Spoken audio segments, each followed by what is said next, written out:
Hello, hello, bonjour les amis, bienvenue sur ma chaîne. Merci pour votre présence, merci pour votre écoute. Bienvenue, vraiment, je vous remercie pour votre temps. Aujourd'hui, je vais continuer dans la même lancée. Il y a cela deux jours, oui, j'ai fait une vidéo pour le témoignage en Jésus-Christ. Aujourd'hui, je vais continuer les bienfaits de ce témoignage, les bienfaits de l'acceptation du Seigneur Jésus-Christ dans son cœur. Donc, je vais parler principalement du cœur aujourd'hui. Oui, parce que le cœur, c'est un point de contact, c'est la croyance, c'est une relation. Donc, aujourd'hui, je vous parle des guérisons, hein, parce que le Seigneur Jésus-Christ vient s'asseoir et il commence à enlever ce qui n'est pas de lui. Il enlève, il arrache ce qui n'est pas de lui. Des épines, des chocs émotionnels passés, il les arrache. C'est comme, les épines, c'est comme un petit regard, quelqu'un te regarde de travers et toi, ça te fait un pincement et du coup, tu portes la haine ou la colère à cette personne-là. C'est ce genre de tâche qui vient petit à petit arracher pour pouvoir amener de la lumière, amener de la paix encore dans ton cœur.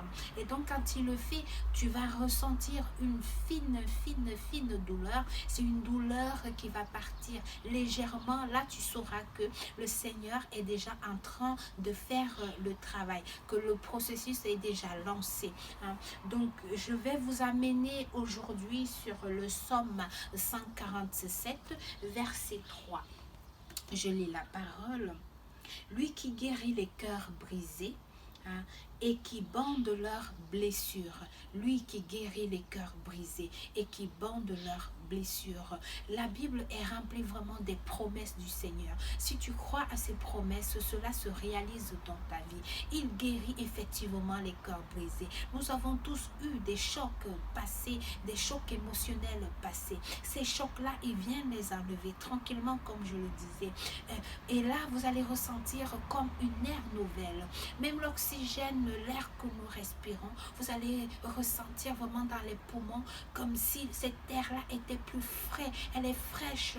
Vous ressentez même dans les artères, comme si quelque chose changeait. C'est que le Seigneur Jésus-Christ est déjà en train de faire le travail. Il est déjà en train d'enlever, d'arracher des épines, d'arracher des clous, en train d'arracher la haine. Il est déjà en train d'arracher tout cela. Il faut simplement vous laisser conduire, vous laisser faire. Oui, il faut se laisser faire par lui. Vous allez voir, vous ne serez pas déçus. Je vais encore vous amener sur le livre des Proverbes. Livre des Proverbes 4, verset 23. Livre des Proverbes 4, verset 23. Je lis la parole. Plus que toute chose, veille sur ton cœur.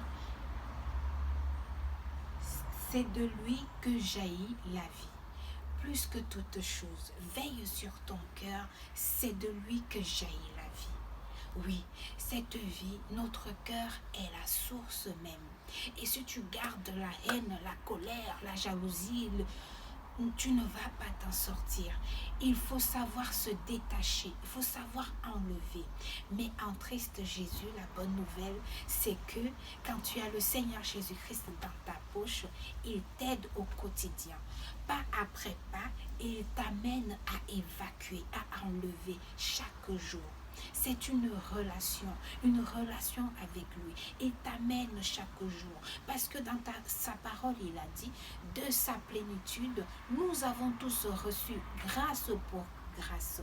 La grâce, ce matin, tu as eu la grâce de te lever. Tu as la grâce de marcher. Tu as la grâce de parler. Remercie l'Éternel. Rends-lui la grâce. Mais en Jésus-Christ, cette grâce est multipliée. Bien-aimés dans le Seigneur, je vous remercie vraiment. Arrêtez-vous un moment et faites un point dans votre cœur. Faites un point et vous verrez, la vie est plus meilleure, plus merveilleuse en Jésus-Christ. Je vous remercie pour votre écoute, je vous remercie pour votre temps. Merci encore. Je ferai des prochaines vidéos pour selon le jour, selon le Saint-Esprit, comment il me conduit. À plus.